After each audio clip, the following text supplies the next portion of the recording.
don't know where to start with this. Even thinking about it makes me feel uneasy, like I'm inviting something dark and sinister into my life just by talking about it. But I have to share my story because I can't keep this to myself any longer. It all started with a vintage vinyl player, a beautiful piece of machinery that I thought would bring me nothing but joy and nostalgia. Little did I know that it would lead me down a path of fear and terror. This is the story of how I encountered the unknown and how I barely escaped with my sanity intact. I've always been a collector of vintage electronics, and one of my prized possessions was a classic vinyl player. It was a beautiful piece of machinery with intricate brass details and a rich, warm sound that was like nothing I had ever heard on a modern device. I was a big fan of classic rock and metal music, and I loved playing my old Black Sabbath and the Doors records on it. The deep, haunting sound of those bands was perfect for the vintage feel of the vinyl player. I had found the vinyl player at an old antique shop, tucked away in the corner of the store. The shopkeeper told me that it had belonged to an old music collector who had passed many years before, and that it had been sitting in the store collecting dust ever since. Despite its age and obvious signs of wear, I was drawn to the machine and I knew I had to have it.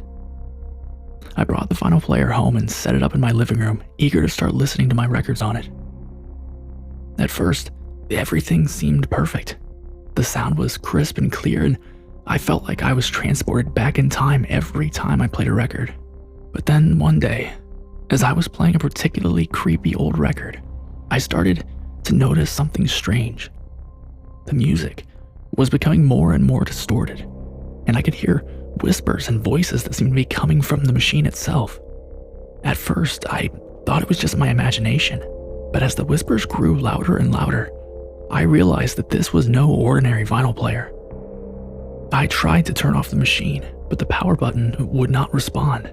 The voices grew more intense, and I could feel a cold, malevolent presence in the room.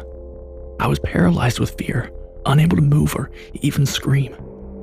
I felt as though I was being watched, as though something was reaching out for me beyond the grave. I tried to pull the needle off the record, but it wouldn't budge. The music was becoming more and more distorted, and the whispers grew louder and even more sinister. I could feel the cold presence growing closer, and I was sure that I was going to die. And then suddenly, the room went silent. The vinyl player had stopped on its own, the needles stuck in the grooves of the record.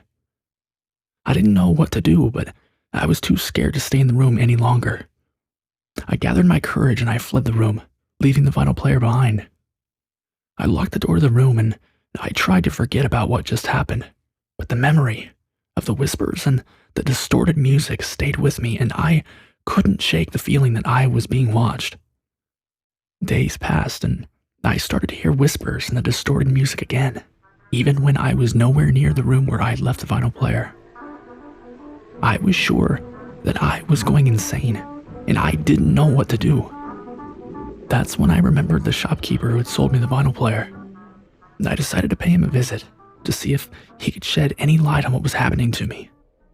When I arrived at the antique shop, the shopkeeper was nowhere to be found, but I did find an old diary hidden away in a drawer.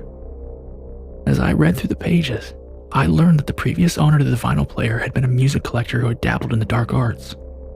He had used the vinyl player to channel spirits from beyond the grave, and he had written in his diary about how the machine had become possessed by an evil entity. I realized then that the vinyl player was not just a machine, but a gateway to the other side, and I was afraid that the entity that possessed the machine was now after me. I couldn't keep living in fear, so I made the difficult decision to destroy the vinyl player. I took it to a remote location and I burned it to ashes, hoping that it would break the connection between me and this entity. To this day, I still have nightmares about that fateful day when I played my old Black Sabbath and the Doors record on the vinyl player.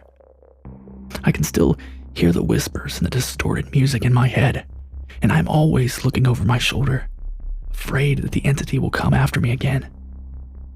I learned the hard way that some things are better left in the past, and that some vintage electronics are not just machines, but gateways to the unknown.